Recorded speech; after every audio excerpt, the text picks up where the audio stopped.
I truly believe that we all have something to heal from, whether it's a trauma from our past, whether it's something that happened even recently or in recent years. Many different ways to heal from things. You can go to your doctor. Maybe that would work for you. There's also energy healing. There's also sound healing. They're kind of connected because it's all about the energy. And she helps a lot of people heal with her sound. She is Barb Sounds, and she's back with us. And we're going to learn all about this today. Hi, Barb. How you doing? I'm good, Steve. How are you? Doing very well. It's Good. fantastic. I'm excited. We did this last time, and you gave us an example of the sounds that you heal with, and we're going to get to that in a little while. But why don't we go a little deeper into the healing aspect of all of this and how it helps people? Sure. I think from what I've learned is I think here in the West specifically, we tend to separate the parts of ourselves. Like we tend to separate our body from our mind. We separate our mind from our feelings. And we separate all of those things from any awareness we have of spirit or soul or essence. And in particular, our body, our mind can, as we know, our mind can operate all by itself. Our mind can chatter away all day long and drive us nuts and actually cause us more stress than is happening in our environment. And same with our feelings. They can kind of hang out with us all the time, Sure. totally ignoring all the other parts. And, lots of people don't want to or don't get to the sort of more spiritual aspect of us. But we all have a body. I think particularly, I mean, I can only speak kind of for North America, but particularly in North America, um, we tend to treat our bodies like an old car. Like we just want them to get us around. We want them to do, turn here, go fast, go slow. And we don't really care about like Mm, looking after them that much. Like we know we should, but we don't really. yeah. And we think of our body as something separate. And our body actually, fascinatingly enough, is our body contains our and produces itself our mind, our thoughts, and our feelings, right? And our body contains our essence. So really, our body is kind of like the captain of the ship if we were to be healthy. And so what we do when we run around, and lots of meditative, spiritual traditions talk about this, but when we tend to run around just in our head and in our feelings, Mm. we're not paying attention to our body, and then something happens to our body, like it gets all stressed out somewhere, and then we start to have that dis-ease, right? And then what we want to do is we want a quick fix. We want to just, you know, throw some pills at our body or do something. We don't really ever kind of try to understand how it's all connected. And one of the things that the sound healing does, and I can talk about this a little bit later after I tell a story or two, because I like stories that illustrate things. Mhm. But one of the things is that if we're in a sound bath and if we're hearing those fundamental, frequencies and harmonics, we talked last time about all of the side, like the benefits, right? And all of the physical things that sound can do in your body. But the most important thing that sound healing does is it completely relaxes our body and our mind, and therefore kind of our feelings too, Hmm. deeply, without us doing anything, like without us even, trying to do that. Because, when you're stressed out and you have some kind of illness or you've got pain or any of that kind of thing, the last thing that we want to do and that we're capable of doing is relaxing. Is that the key, So, Barb? The relaxation? yeah, Is that where the healing? Is yes, that the call to game changer to healing? yes. Hmm. And I'm going to talk about that. I think, I mean, a lot of my stories revolve around that because that's the magic in the core of sound healing. So I'll tell you, I don't think I told you the story about my locking tailbone before. Okay. So when I was in my late 20s, my early 30s, I had a locking tailbone for 15 years. What is that, by the way? Well, the locking tailbone is when, your tailbone is at the end of your spine, Hmm. right? And the locking tailbone is that it either freezes up straight when you're standing, and then when you sit down, because when you sit down, it goes like this. So you're either locked standing, and when you sit down, it's incredibly painful, or when Can't you've been even. sitting for a long time, it locks in the sitting position, and then you stand up and you're in incredible pain. So you're basically in pain like 24 hours a day. So I was in pain 24 hours a day for 15 years. I had donut cushions everywhere. Ah, I went and I did ultrasound, I did physiotherapy, I did a very, very painful manipulation, um, manual manipulation of my tailbone to try to unlock it. None of the professionals who were trying to help me really actually understood why my tailbone was locking. And I certainly didn't. So I learned to live with it. And mm, my life was pretty stressful in those days. I was working way too much. Um, stuff was going on. And at a certain point, I started, my late 30s, I guess, I started to go back to doing meditation and yoga. And I was walking to yoga one day and I thought, I need to do some body energy work.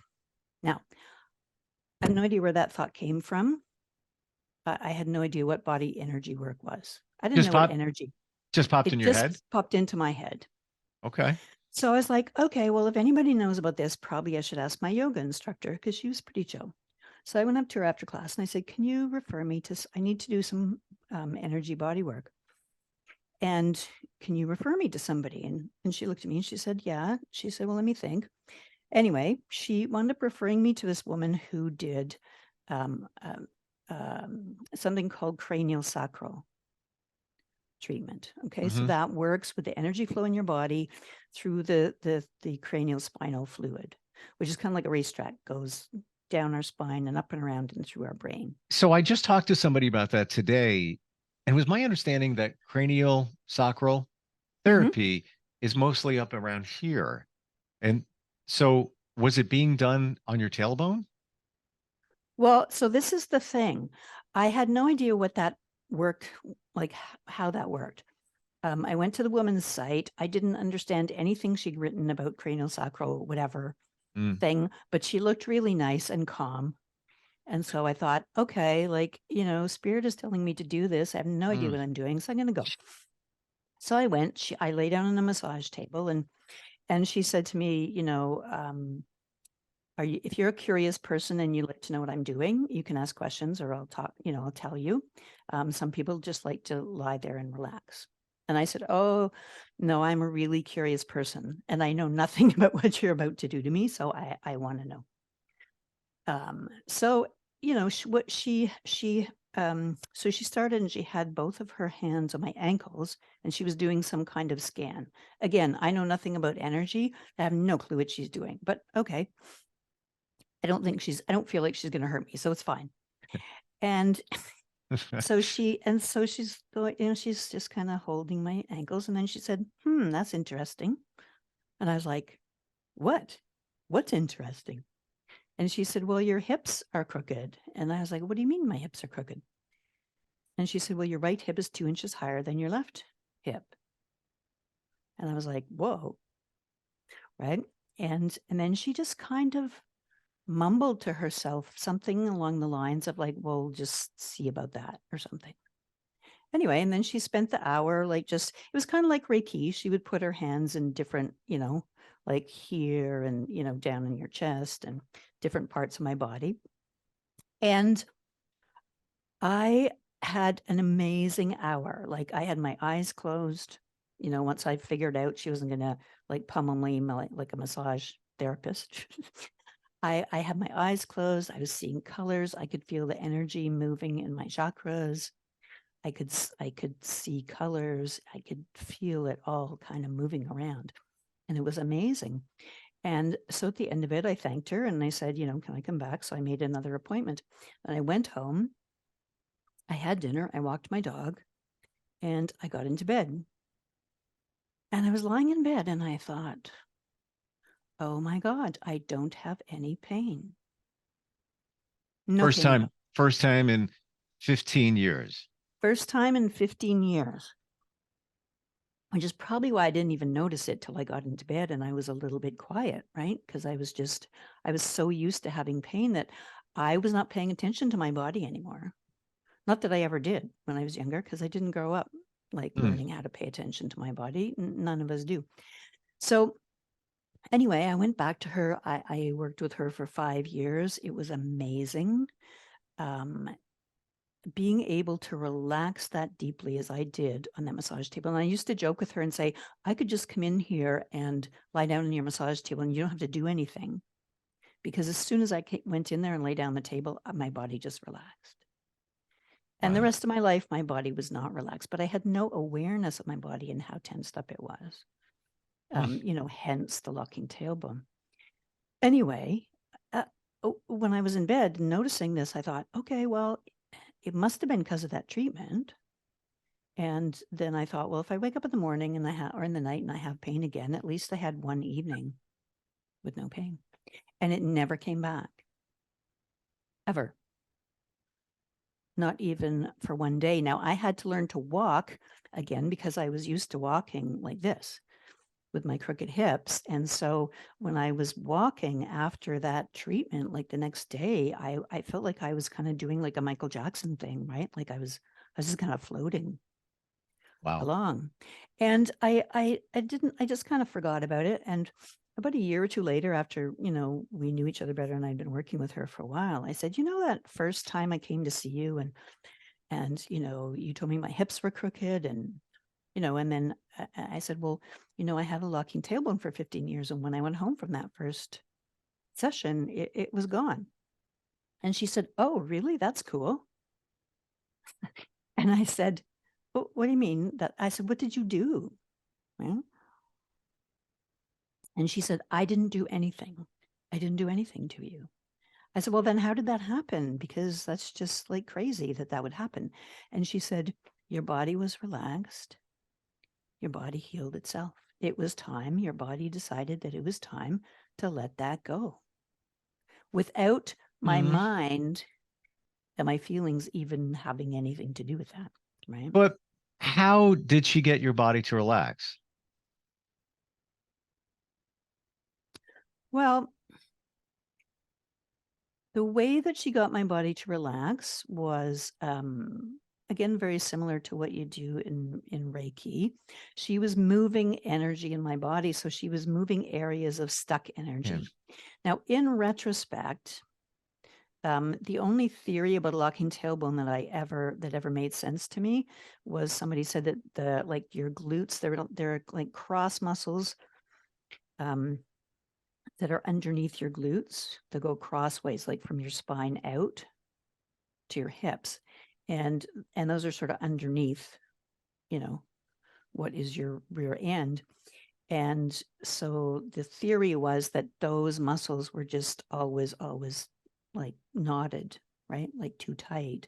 And so then that was pulling your tailbone, right? Either hooked when you were standing up or pulling it out. So I think, and this is where body, mind, and feelings all go together, right? So my locking tailbone was partly, in hindsight, I believe, that my locking tailbone was partly that the energy in my chakras was not moving smoothly. Hmm. There were some parts of my chakra, and the biggest chakra that I had trouble with at that point in my life was my root chakra, which is right where your coccyx is, right where your tailbone is. And that has to do with safety, lack of safety, lack of being, of having someone be able to look after you. And that Hmm. was very prominent in my life at that time. My second chakra was all messed up because that was childhood hurts and feelings that, I was taught not to feel when I was a full-on empath. So that was not a fun, not a fun way to grow up. And third chakra. And so it was mostly my lower chakras. And so when she was moving that physical fluid around in my body, it was also moving the energy in what's called my energy body, right? which is my chakras inside my body. And so what happened was that I think it relaxed my, it smoothed out that energy so that my body could relax. Now she told you that she didn't do Do. anything, Mm-hmm. but technically she did. Well, technically she did, because technically she helped to relax me, And move and move and some move energy. energy. She Yes. didn't may not have physically done something, but it's the same thing as or similar if you speak to a therapist. The therapist is not doing anything except talking to you. So Yes. she, that practitioner, did something in terms of your energy to move the flow, to allow you to relax, to allow your body to heal. Yes. So she did something, Yes. right? But she didn't. I think when we use healing when we use healing in the sense of Western medicine, it means somebody is doing something to us that specifically makes that one thing Yes. Yes. work or go away. So she was basically just smoothing out all the energy in my body without knowing anything about my background, about Right. my childhood, Sure, without sure. knowing I had a locked tailbone. Like, Yeah. none of that she knew about. And the fascinating thing was when I started to do sound healing in the very beginning, I I had trained by that time as a Reiki master. And in Reiki, you're basically taught that you, as the healer, do not heal anyone, in the sense that you specifically, you know, like you say to me, "Oh, I think I have a headache," or I have a headache. Could you get rid of it, Right. Barb? And I Right. say, "Oh, I'm going to play this specific bowl for headaches," which there's no such thing. And I'm going to make that headache of yours go away, Right. because I can't do that to you. Your body has to do that, but I can create the space and the conditions. Right. So I think that's what energy healing is, and sound healing too, is I'm creating the conditions whereby you, or anybody, any of our listeners, whereby you can be in that relaxed state so that you can be aware of your body and your body, right? And let your body have the space and the relaxation to do what it needs to do. And what And you just said, sometimes, Barb, I'm sorry to cut you off, but you mhm, like pinnacle moment here. What you said about Western medicine, where we expect something to be done. We go to the doctor. The doctor gives you medicine. The doctor does something, surgery, procedure, and we're better. We're used to that. So when we talk about this stuff called energy, that kind of thing isn't taking place. So therefore, it's hard for people to get it, to grasp it, to understand it. yeah. And I think I think we also just don't even realize that our body is the gateway to our thoughts and our feelings. So my tailbone would not have locked. My tailbone had nothing physically wrong with it. Yeah. The only thing physically out of kilter with my muscles around my tailbone was that my life was so stressful. I was so stressed that everything was just Hmm. clenching up. And I had no place in my life. Like, for the 5 years that I did that work with her, I went once a week for an hour. And that was my 1 hour in the week where I didn't have to answer to anybody. I didn't have to, direct anybody. I didn't have to uh, talk to anybody. I didn't have to think. I could just be still and be me. Hmm. Right. And so then my body felt free enough to, I didn't go to her to fix my tailbone. I had no idea why I was going to her, because, I had kind of, I mean, in my way of looking at things, I was sent. My spirit guides were like, Yeah. you got to get rid of that thing. It's wrecking you. Um, Isn't it funny that much of what we're dealing with, all of us as humans, it's because of what's around us is affecting our body. It's so funny. You're in Canada. I was listening to mhm. Joni Mitchell last night, and she has a song called "Free Man in Paris." And I was like, "Oh, always love that song, early '70s stuff." I'm like, I wonder what that song's about. And it's about David Geffen, the record producer, iconic guy, everybody's Mm-hmm. career. He did Yeah. everything. And she wrote the song about him because when he went on a trip to Paris, he was a free man in Paris. He didn't have to worry about anybody's future to decide. He doesn't have to worry about phone calls. He had like just what when you had that hour, you were isolated. Leave me alone. I'm good to go. I'm me now. I don't have to worry about all this other stuff, which is affecting my body. Yeah. I trained for a number of years in the lineage of Thich Nhat Hanh, and one of my favorite sayings of his was that he had this saying where he would say, put everything down, just stop, put everything down, put all of your burdens down, and then walk like a free man. Yeah. Wow. Because we're dragging like big concrete blocks around with us. Yeah.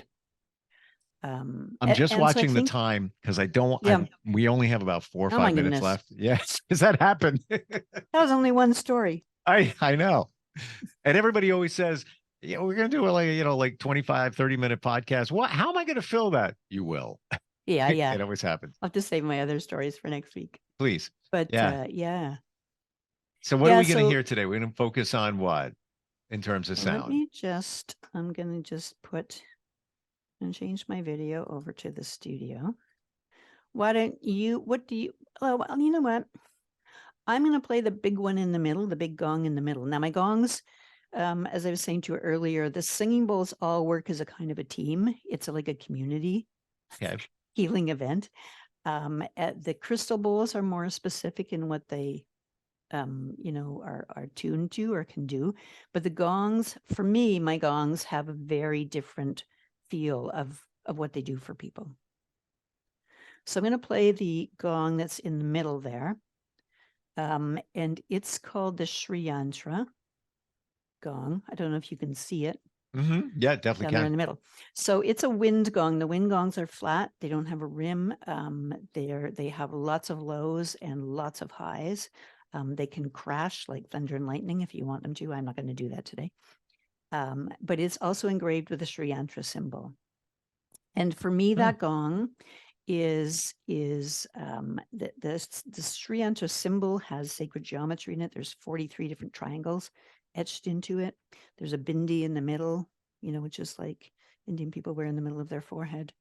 There's 4 corners, which are the gateways to the universe. So it's a very, but for me, that gong is basically brings all of the ancient healing traditions through. So it brings into my healing. It's very good for physical body healing, but it's good for everything. So now I'm going to go play it. Yeah, let's hear it. Looking forward to it.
There we go. Wow. I didn't play that too long because we're running late, but I could just sit back and have you do it all day. yeah, yeah. It's and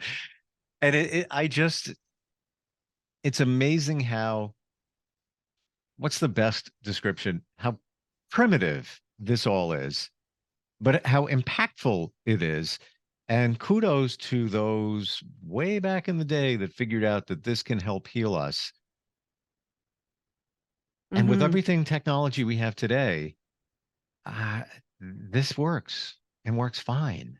It's almost, you have one side, massive technology, Western medicine, all of this, and then you have a gong and a lady named Barb. It's almost mind blowing how that can make such an impact on somebody's life.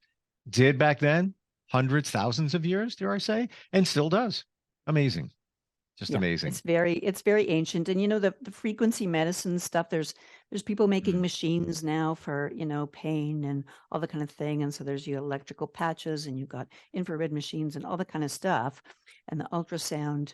And that all is still geared to fixing what's wrong with you. Like it's not geared to, if you have pain in your body and you can do something like listen to my sounds that makes your body relax, then the pain goes away. yeah. And if you do that often enough, you learn how to get yourself into that place, your own self, right? So that you can Mm, do that more. yeah. It's super cool. It's pretty amazing. It really is. And yeah, you just hit it up there for, 3 minutes, and I even feel more relaxed, like, ah, all right. Yeah. Yeah. Okay, good. Um, Yeah. and you can do that for people that are looking to heal. And just like we did it here virtually, do you need to know what they need to heal from? Do you need any information, or you just have at it? And we can talk about this in another podcast too, but I play very intuitively. So because I am just basically transmitting the energy of the people I'm playing for to the gongs, and they're coming back with the sound, the response energy, then I don't need to know what's going on with any of those people. Right. I mean, I have people make themselves an affirmation or something to start. If they have something they want to heal, it's good to make an intention, but I don't have to know. And that was one of the things, because I did a lot of counseling and a lot of work with, high risk young people for many, many years. And I really actually, when I was first starting with the bowls, I really liked the fact that I could do a healing modality that didn't involve my mind, Hmm. right? That didn't have you, Steve, saying to me, "Oh, Barb, like my left elbow is really, really sore. Can you fix it?" And and I kind of say, "I don't know. No, I can't. You can. Your body can. Yeah. Will it? That depends. But if we can relax your body enough, then maybe your body will let go of that, whatever is that happening in your elbow." Same thing But with I Reiki. don't have to know. Energy Yeah, healing. The energy goes where it needs to go. yeah. We are out of time, so I want to tell everyone, Barb Sounds is who you are. How do we find you, Barb? You can find just information about my services and ways to book me for private sessions. You can find me at heal.me, heal.me/Barb Sounds. And for my group sound baths, because I do group sound baths, which are a little cheaper and lets everybody get to know what I do, you can go to Eventbrite. So if you go to barbsounds.eventbrite.ca, you can find the dates for my sound baths, my group sound baths, and be able to buy tickets for it. And that's the cool thing too, that you can do it with a group of people. And again, the energy goes where it's intended to go.